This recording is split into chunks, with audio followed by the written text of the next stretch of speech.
نبی صلی اللہ علیہ وسلم نے فرمایا تھا نا من قال لا الہ الا اللہ دخل الجنہ, تو حضرت عمر نے کیوں رکوا دیا کہ بھائی لوگ اس حدیث کو لیں گے, قرآن کی باقی آیتوں کو چھوڑ دیں گے. تو یہی آج کل ہو رہا ہے. حدیث میں آتا ہے لیلۃ القدر کی جس نے عبادت کی. میرے ایک سعودیہ میں ایک عرب ملے, تو کوئی فقہ سے متعلق بات چل رہی تھی, تو میں نے ان سے پوچھا مدینہ یونیورسٹی میں جب لیکچرار پڑھاتے ہیں تو ترجیح کیسے دیتے ہیں؟ جیسے مختلف فقہ کے اقوال ہیں, ایک قول ابو حنیفہ کا ہے, امام شافعی کا قول ہے, امام احمد بن حنبل کا قول ہے, فلانا قول ہے. تو جو لیکچرار ہے یونیورسٹی میں پڑھانے والا, وہ کس بیس پر ترجیح دیتا ہے کہ یہ رائے درست ہے اور یہ کیا ہے غلط؟ انہوں نے کہا جہاں صحیح حدیث ہوگی اس رائے کو صحیح قرار دیا جاتا ہے. میں نے کہا صحیح حدیث تو بعض دفعہ دونوں کے پاس ہوتی ہے. بھائی صحیح حدیث ابو حنیفہ کے پاس بھی ہے, امام شافعی کے پاس بھی ہے. کہہ رہے نہیں جو اصح, جو زیادہ صحیح ہو.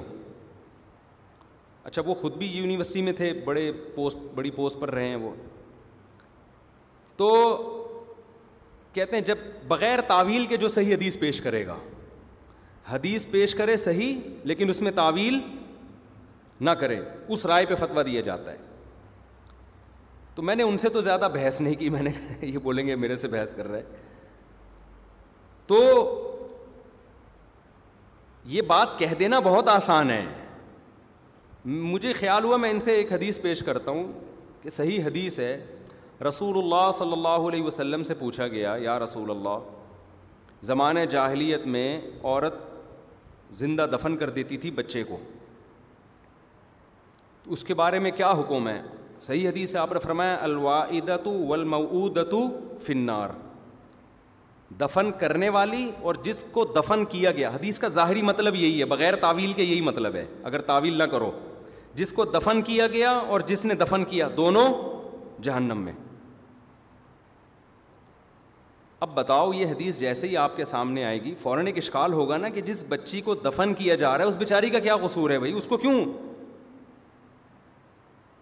اب مجھے خیال ہوا میں نے لیکچرار سے پوچھوں یہاں اس بغیر تعویل کے جو آپ کہہ رہے ہیں کہ ہم صحیح حدیث پہ فتویٰ دیتے ہیں, بغیر تعویل کے, یعنی جو حدیث میں تعویل کرے اس کو ہم غلط قرار دیتے ہیں, جو بغیر تعویل کے حدیث میں جیسے جیسے لکھا ہے اس کو فالو کریں ہم اس کو کیا کرتے ہیں, ہم صحیح.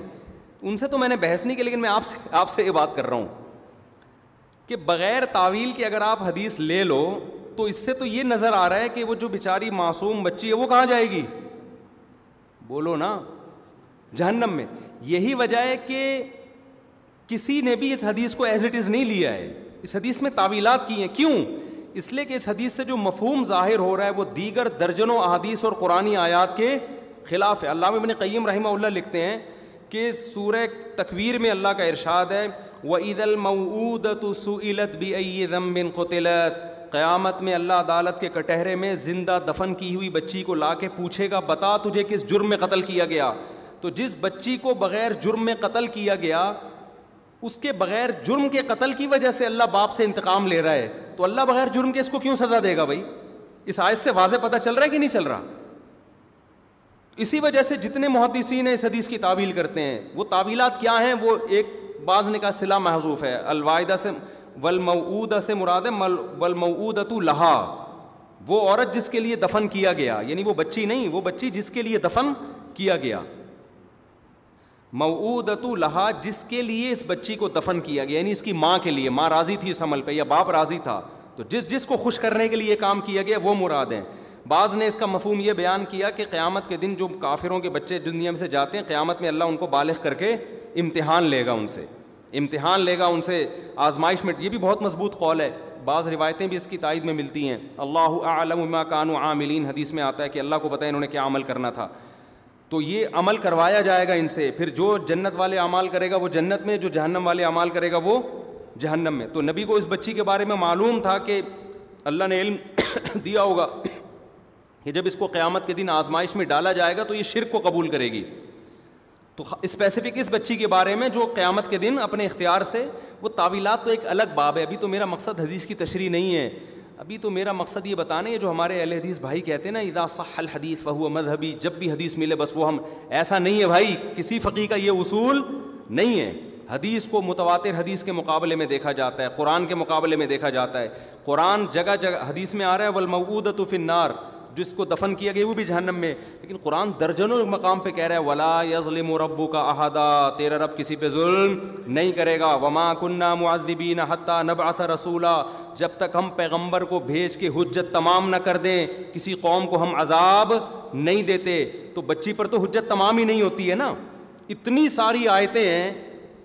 تو اتنی ساری آیتوں کے ہوتے ہوئے آپ ظاہر ہے کیا کرو گے, اس حدیث کا وہ مفہوم بیان کرو گے جو قرآن کے موافق ہے اور خود نبی کی دیگر تعلیمات کے موافق ہے. تو یہ ان کے سامنے تو میں نے اتنی تفصیل نہیں کی. اصل میں یہ ان کو یہ سمجھانا چاہ رہا تھا, لیکن میں نے کہا ان سے بحث کرنا بہت مشکل کام ہوتا ہے وہاں پہ, کہ یہ جو مذاہب اربع ہیں نا, ان میں سے ایک کو فالو کیے بغیر آپ کا گزارا نہیں ہے, ورنہ ہر لیکچرار آئے گا اپنی تقریر جھاڑ کے چلا جائے گا, کنفیوژن کے علاوہ کچھ بھی حاصل نہیں ہوگا. ایک آدمی ایک حدیث کا کچھ مفہوم بیان کر رہا ہے دوسرے دلائل کی روشنی میں, ایک دوسرا اس حدیث کا کچھ مفہوم بیان کر رہا ہے دوسرے دلائل کی. تو اسی وجہ سے فقہاء نے اصول فقہ وضع کیے ہیں کہ ہم حدیث کو کیسے لیں گے. ہر ایک کے اپنے اپنے اصول ہیں. امام ابو حنیفہ کے اپنے اصول ہیں, امام شافعی کے اپنے اصول ہیں, امام احمد کے اپنے اصول ہیں, امام مالک کے اپنے, تھوڑا تھوڑا میجر اصول تو سب کے 99% ایک ہی جیسے ہیں. 1 یا 2% اصول ایسے ہیں جن میں کیا ہے, اختلاف ہے. تو ایسے ہی تھوڑی فقہاء نے اتنی محنتیں کی ہیں اور بس آپ کہہ رہے ہیں جو بھی میرے سامنے حدیث آ گئی میں کیا کروں گا, عمل کروں گا. امام شافعی کے سامنے حدیث آئی, انہوں نے اس پہ عمل نہیں کیا, ان کے سامنے دوسری حدیث تھی, انہوں نے اس کو اصل بنایا, اس میں تعویل کی. ابو حنیفہ کے سامنے حدیث آئی, انہوں نے اس کو اصل بنایا, اس میں تعویل کی. تو ایک پورا باب ہے.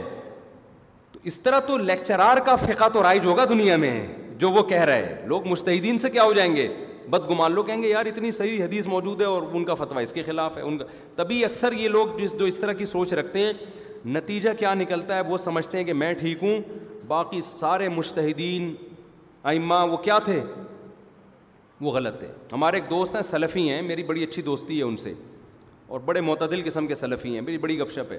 وہ اکثر مجھے سلفی علماء کے فتوے بھیجتے رہتے ہیں, حدیث بھی لکھ کے بھیجتے رہتے ہیں.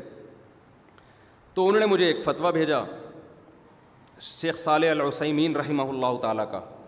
ان کی نیت یہ تھی کہ میں اس فتوے کو شائع کروں, لیکن چونکہ معتدل ہیں, اچھے آدمی ہیں, یعنی فتنہ پرست ٹائپ کے نہیں ہیں, تو میری تو ظاہر ہے ایسے ہی لوگوں سے دوستی ہوگی نا جو کیا ہوں, معتدل ہوں. تو وہ سلفی عالم تھے, پراپر عالم بھی نہیں ہیں, یعنی علماء میں اتنے بیٹھے ہیں کہ اتنے علماء میں بیٹھے ہیں کہ نیم عالم تو بن ہی گئے ہیں. تو انہوں نے مجھے کہا کہ یہ جو اتنے زیادہ قربانیاں آج کل گھروں میں ہو رہی ہیں, شوہر الگ قربانی کر رہا ہے, بیوی الگ قربانی, یہ اسراف ہے. پھر شیخ صالح العثیمین رحمہ اللہ سعودیہ کے بڑے عالم ہیں, ان کا فتویٰ انہوں نے مجھے بھیجا کہ نبی صلی اللہ علیہ وسلم نے جب بھی قربانی کی ہے خود کی ہے, آپ کی کسی زوجہ سے قربانی ثابت, بول لو نا بھائی کیا ہو گیا, نہیں ہے. تو لہذا آج جو یہ اتنی زیادہ قربانیاں ہو رہی ہیں نا, یہ اسراف ہے. تو میں نے ان کو نا محبت سے, میں نے عربی میں ان کا بھی وہ عربی میں آیا تھا, میں نے ان کو بھی جواب اسی زبان میں دی عربی میں. میں نے کہا ان سے کہا کہ دیکھیں نبی صلی اللہ, یہ جو مسئلہ ہے نا یہ اختلافی ہے,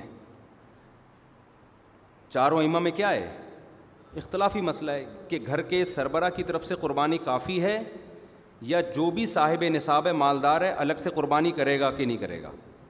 تو میں نے کہا امام احمد بن حنبل کی رائے یہی ہے جو شیخ صالح العثیمین نے ذکر کی ہے کہ بھئی گھر کا سربراہ بعض اسلاف سے ہمیں ملتا بھی ہے, اس کا ثبوت مصنف ابن شیبان روایت ہیں, بعض اسلاف سے یہ بات ثابت ہے, حدیث میں تو کوئی تذکرہ نہیں ہے اس کا, لیکن بعض اسلاف سے یہ بات ثابت ہے. ان کی یہ رائے تھی کہ گھر میں ایک سربراہ بس قربانی کر دے تو سب کی طرف سے کافی ہے, اس میں سب کے لیے کرنا ضروری نہیں ہے.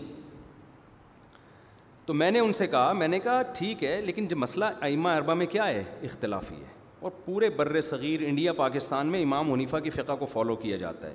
یہاں میں شیخ صالح العثیمین کے فتوے پھیلاؤں گا, اس سے انتشار کے علاوہ کچھ بھی نہیں ہوگا. اور امام حنیفہ کی جو رائے ہے وہ بھی کمزور نہیں ہے. یہ جو آپ نے کہا کہ نبی صلی اللہ علیہ وسلم کی زوجات قربانی نہیں کرتی تھی, نبی کرتے تھے سب کی طرف سے, تو زوجات جو تھیں وہ فقر کے انتہا کو پہنچی ہوئی تھیں. آج بھی اگر کسی کی بیوی مالدار نہیں ہے تو ہم کب کہتے ہیں وہ قربانی کرے, ہم تو اس کو منع کریں گے, یار تمہارے پاس پیسے ہیں نہیں, تم اپنے آپ کو اتنی ٹینشن میں کیوں ڈال رہی ہو.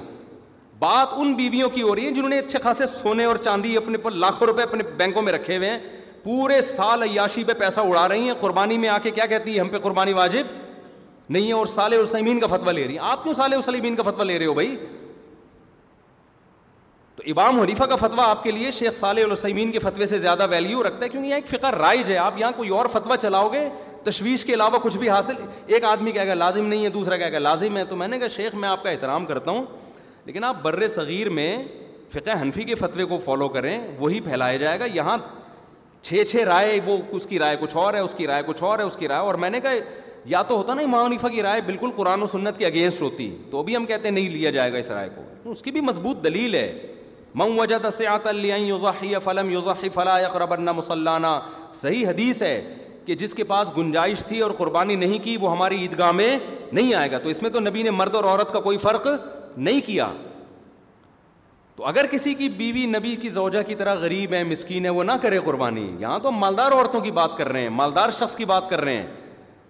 تو اس لیے میں نے کہا بھائی آپ کیوں تشویش پھیلا رہے ہو نا. تو ٹھیک ہے, وہاں وہ بھی ہمارے نظر میں اہل حق عالم تھے صالح العثیمین, تو عرب ان کو فالو کر رہے ہیں, ٹھیک ہے بھائی. لیکن ہر جگہ تو نہیں نا کہ صالح العثیمین کو لا کے آپ ساری دنیا پہ مسلط کر دیں. بر صغیر میں جب سے اسلام آیا ہے فقہ حنفی آیا ہے, ایک ٹریک پہ چل رہے ہیں. ملیشیا میں فقہ شافی آیا ہے, وہ تو امام شافی کو فالو کر رہے ہیں, وہ تھوڑی صالح العثیمین کو فالو کریں گے. میں بر صغیر میں ملیشیا جا کے ان کو فقہ حنفی کے مطابق جواب دینا شروع کر دوں, سوائے فتنے کے کچھ حاصل ہوگا؟ ملیشیا میں تو میں بولوں گا بھائی شافی فقہ کو فالو کرتے آ رہے ہو, امام شافی بھی ہماری رائے میں برحق ہیں, ان کے پاس بھی دلیل ہے, کوئی بات نہیں. تو یہ ظرف آپ کو مقلدین میں ملے گا اور بعض اہل حدیث میں ملے گا. ہمارے اہل حدیثوں میں یہ ظرف یہاں کے زیادہ خطرناک ہے. سعودیہ میں تو پھر بھی میں نے دیکھا ہے کہ تھوڑا ظرف ہے ان لوگوں میں. تو یہ ظرف پیدا کرنے کی ضرورت ہے. خام خم ایک مجھے اچھی طرح یاد ہے, سعودی عرب سے ایک صاحب آئے, سعودی عرب میں ہی پیدا ہوئے, 1 رکعت وتر پڑھتے تھے وہ. تو یہاں جب انہوں نے دیکھا لوگ 3 پڑھ رہے ہیں, تو انہوں نے مجھے کہا کہ میں تو صدیوں سے, ہمارے باپ دادے ہیں اصل پاکستانی تھے وہ, ہم تو وہیں رہ رہے ہیں. تو میں تو میں نے کہا یار جب آپ انہی کو فالو کر رہے ہیں تو رہنا بھی آپ نے وہیں ہے, تو پھر اسی طریقے سے پڑھیں جیسے آپ پڑھتے رہے ہیں. کیونکہ مجھے پتہ ہے پھر یہ واپس جائیں گے, پھر کبھی یہاں دلائل ہمارے پاس بھی ہیں, ان کے پاس بھی ہیں, دونوں طرف دلائل ہیں. یہ جو لوگ کہتے ہیں نا میری دلیل ہے, یہ انہوں نے ایک طرف کے دلائل پڑھے ہوتے ہیں, سنے ہوتے ہیں, دوسری طرف کے ان کو سننے کا موقع ملا ہی نہیں ہوتا, یا کسی اناڑی آدمی کے پاس چلے گئے ہوتے ہیں, اس کو دلیل کا پتہ ہی نہیں ہوتا. تو آپ جب وہی بات ہے نا, نیگیٹو سوچ ہوگی نا, تو دماغ میں جب بھوسا ہوگا تو ہر جگہ ہر ایک غلط نظر آئے گا. پازیٹیو سوچ ہوگی تو ہر ایک کیا نظر آئے گا آپ کو پھر لگے گا کہ یار جس نے بھی جو بھی دین کے لیے خدمت کی ہے, جس کے پاس بھی علم تھا, اس کی ہر بات کے پیچھے کوئی نہ کوئی لاجک